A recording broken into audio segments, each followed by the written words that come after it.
makes videos about what they ordered online. Well, I needed a few things, and some of them got here all at the same time, and I was like, yep, this is content. Is this stuff Rangers of Shadow Deep related? Yes. Is all of it exciting? Probably not. Is some of it super cool? Most definitely. What's that? Is some of it explosive? Yes.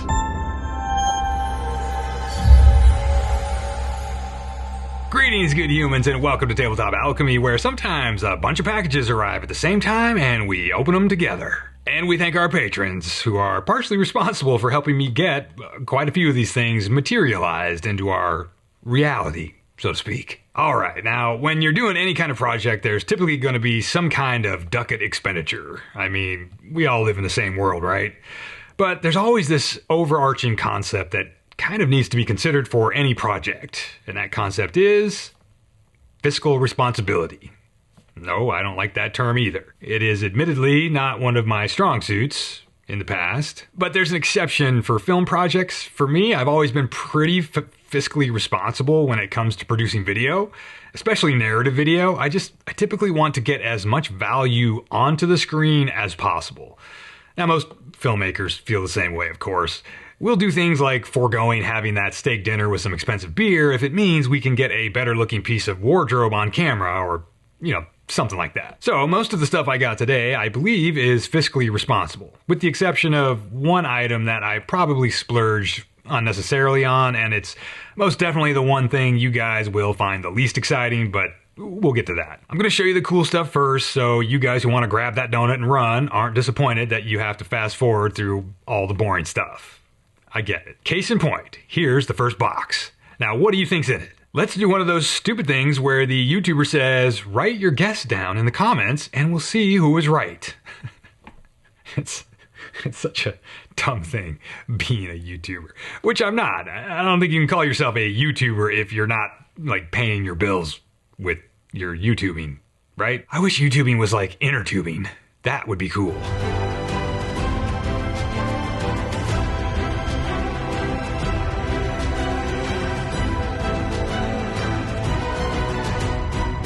Dude, I want to inner tube down some river through some giant caves. That is pretty cool. Who's with me? Let's go. Let's have a tabletop alchemy excursion to South America where we inner tube through caves in a river. Man, that would be so cool. Okay, so let's open this stupid box and let's see what's inside. Dude, that's right. This is the sword. Oh yeah, it's a short sword. Pretty cool, right? It's very pretty. I specifically looked for this sort of leaf blade shape because of the awesome cover art on the Rangers core rulebook, which was illustrated by Barrett Stanley. I got this sword on Etsy from Prime Forged US. I'll put a link down in the description. They say they're in New Jersey, but then this item shipped from Texas, so I'm not really sure where this is actually from, but it is beautiful, right? It has a great weight to it. It's not too heavy, and it's really pretty nicely balanced. It came with an excellent sheath as well. It's leather-wrapped wood, and it's embossed with the same maker's mark, Prime Damascus. I'm not a huge fan of the color on the sheath. I probably could have requested a custom color, but I didn't even know it was going to come with the sheath, and I don't need a sheath for shooting the particular shot I want to do with this blade, so I didn't think too much about it. I did, however, make one request. I requested one customization, which the seller had no problem doing. They, tacked on an extra $30 for it, but that's totally fine. This seller's swords they typically come razor sharp, but I requested a blunted edge because I want it on a film set.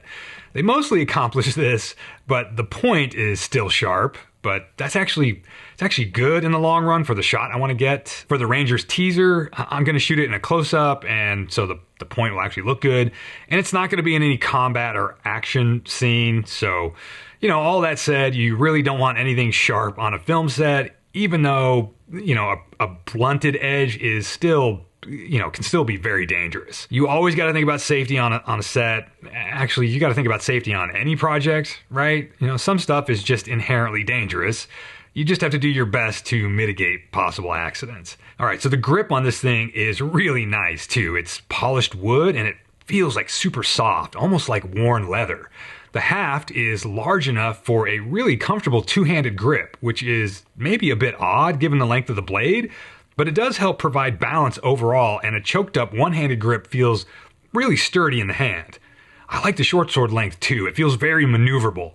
Maybe not the best weapon to go up against a longsword in a fight, but cinematically speaking, this thing looks awesome. Okay, up next, we got a box with all these warnings on it. Don't open it if the seal is broken, stuff like that. So, what do you think's inside here? Go on, take a guess. We'll do the guess thing. Write it down there in the comments. Don't cheat.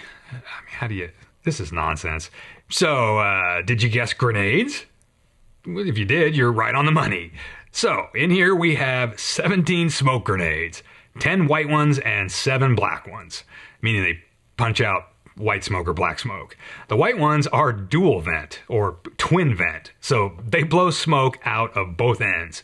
2 bangs for the buck, or 16 bucks as the case may be.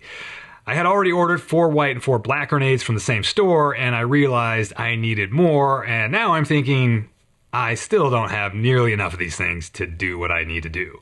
So the idea is that wherever I end up shooting this teaser, I need smoke and atmosphere in every shot. Now I've got 6 shots planned, only one of which is a wide shot. Check out that video about our first location scout. Now, knowing myself, I'm going to want to do probably 4 to 6 takes of each shot. Now, each of these shots will require at least 1 smoke grenade to make the in-camera fog effect I want, at least for the close-up shots. The wide shot is going to require, it's just an initial guess, I think it's going to require at least 3 grenades per shot, 2 for the background and 1 for the foreground. So let's do some third grade math here. We're going to map this out liberally, meaning I could assume that some of these tighter shots can be done multiple times with the same grenade still spitting out smoke, right? Like we could shoot a short take, have the actor reset, shoot another take, etc. until the smoke runs out. I think these are supposed to gun smoke out for 90 seconds or something like that. And likely that's how some of this will go, but because I haven't done a single test of these things yet, I actually have no idea. And even that reminds me we have to account for a certain number of grenades being used for tests. So let's go back to the math here. 5 shots times 5 takes each times 1 grenade equals 25 grenades needed just to do those 5 shots. And then the wide shot at 3 grenades times 5 takes equals another 15 grenades, right? So that's a total of 40 grenades. Plus I'm going to want to test at least probably 4 of the white ones and 4 of the black ones just to initially see what it's like to work with them. So in the end, it looks like I might need like 50 of these things. And that's not determining between white and black. I have no idea if I need all white grenades or a mixture. I just don't know. But even if I only need 50 grenades total, I've only got 25 total here in the apartment. So another 25 may be necessary, but maybe not. Like I said, I got to do some tests. But these things are 16 bucks a piece for the double vent ones and 12 bucks a piece for the single vent ones. The smoke grenade budget might end up running like more than the lighting budget for this little teaser thing. So you might be wondering, why am I like spending all this money on smoke grenades that only last for 90 seconds? So, of course, the issue is that we're 99.9% likely to be shooting in an area that A, doesn't have power nearby, so we can't run a smoke machine, and B, won't allow generators. Gasoline-powered generators are typically off limits in California national parks, which is probably where we'll be shooting unless we find a private residence, like a private ownership of some forest area. So I need like portable on-demand smoke to fog up the background and give us the ambiance that we want. And I don't know, these smoke grenades seemed like the best way to go. This is all just necessary stuff to get the right image on camera. It's kind of ridiculous when you're going to see like the actual end teaser, of course, will have one of the takes of each of the shots. It's going to have 6 shots in it. It's going to be like 1, 2, 3, and you're going to watch them over the top. And then you're going to wonder, why does it take 4 weeks of pre-production and figuring all this nonsense out, and why do you have to have 50 smoke grenades to get 6 shots? Oh, what have we signed up for, man? Okay, it just never stops. Anyway, the tests will be fun. We're trying to set up a test day pretty soon, so I'll make sure to let you guys know how that goes. We'll get some B-roll of that and we'll see what it looks like. Okay, so this thing I've had sitting on my apartment floor since December, and today seemed like the day I should open it. I ordered this right after my photo shoot because I wanted to, and I still want to, do a photo shoot with two of my buddies in counterpoint to the women that I shot in that photo shoot. So, guess the thing. What is it? What do you think this wad of packing material is going to reveal when we crack it open? You know, drop your guess down below, all that stuff, right? Okay, so I got this on Etsy too, surprise, surprise, and I believe it came from India, I'm pretty sure. And wow, it smells like gun oil. The more I unwrap this, the more it smells like WD-40 or something like that. So let me get some gloves on.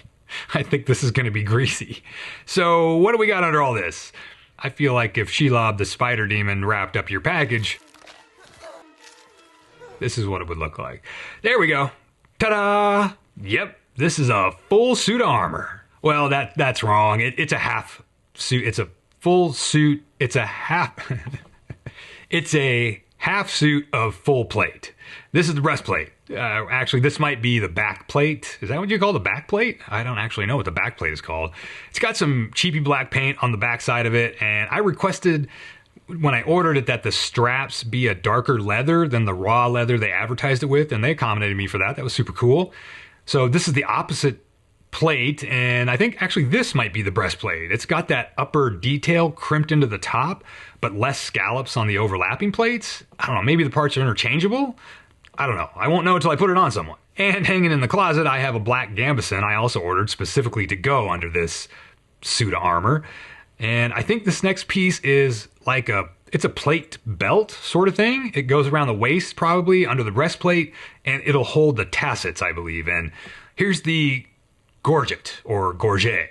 And man, this is cool. I picked this suit for two reasons. The price, which was relatively affordable. Like it was relatively one of the cheapest armor sets I found. And I also just really like the sort of fantasy flair of the sweeping curves on all the pieces. I don't like these pins a lot of the armor suits have, but I guess for cheaper stuff, it's not really something you can get away from. So now we have one of two partial van braces, each with a protection plate for the back of the hand that I'm sure has a technical name that I don't know. Again, I like the scalloped design. It's pretty cool. I'm pretty sure these can belt over the gloves that I'm going to give my actor to wear. It should look pretty good. Here's one of the tassets. These just hang off the bottom of that belt thing, and they sort of cover the upper thigh area. And of course, here's the thing we're always after in World of Warcraft, right? The pauldrons, the shoulders, man. And these are great. They really add some dimension, and they look cool. They're not super over the top, but definitely a bit stylish. And the shapes of the plates, that sort of leaf style look, it's just cool. And everything has this black paint on the inside, and the hanging plates are all riveted together with leather strips. I laid one of these on my shoulder and looked in the mirror just to get a sense of how it'll look and feel, and these are pretty cool. Now, I ordered this suit way before the whole Rangers movie thing kicked in, and I don't know if I should use this suit or pieces from it in the teaser, because I don't know if this bright metal is going to work for what I want in the wide shot. I'd almost like to paint it black, at least temporarily. I'll have to look into the best way to color steel temporarily. I have no idea how to do that, like what kind of paint or coloring would be easy to remove. Maybe like shoe polish or something, I'm not sure. Or maybe I'll do a camera test and find it works okay. I'm not sure. I don't get the vibe from my vision of what the Rangers movie is going to look like that people are running around in shiny armor. Even though there's going to be a character with shiny armor. But there's a plan for that character. And I also don't have the Ranger cloak yet that I ordered for my actor. It's coming in the mail towards the end of the month. But anyway, it's a pretty cool set of armor, even if it is like one of the cheaper ones. I just need it for visuals on camera. And apparently I'm going to have to get a bigger box to store it in. Okay, so the last thing I got is the boring one. But it's something I need for working on the movie story. It'll help me with the structure. And well, it won't help me with it's going to help me lay out the structure and stuff like that. And it requires some redecorating of my kitchen wall, because my kitchen wall is the only wall space I have that'll work for this thing. Yeah, it's a whiteboard, but I don't want to use it as a whiteboard. So this is where I splurged maybe a bit unnecessarily. I could have just bought a big cork board and used, tacks, but instead, Well, you'll see. So my original thought here in the kitchen was to put a board up on this wall right above the light switches. But holding it up there, it's just too high up for comfortability for me. At least the top of the board is. I want to be able to look at this thing at like eye level and to be able to interact with it easily. So I hemmed and hawed and gnawed and cursed the electricians who put these light switches right where they should go, and I even auditioned it in portrait mode, which kind of works, but then it's just a little bit too far to the left and just not quite right, so, you know, I just MacGyvered it for now. I literally stack stuff so I can just sit it here in the walkway. It's on a TV tray and a hard drive box to get it to the right height. Putting it here means I gotta tip it over and reach behind it to turn the kitchen light on and off. It's a pain in the ass, but I decided I like it where it is and I'll just deal with the inconvenience of the light switch thing. And of course, it isn't nailed down or anything, so I can move it. You know, it's... Anyway, so now in this box is part of the reason I splurged on this whiteboard, knowing I didn't want to use it as a whiteboard. Look, exciting! I got some 3x5 cards, and some Sharpies, and some colored 3x5 cards. But I made the decision to purchase a magnetic whiteboard when I found these. Bam! Tack-shaped magnets. Aren't these cool? They just look cool. And they, you know, should be very functional.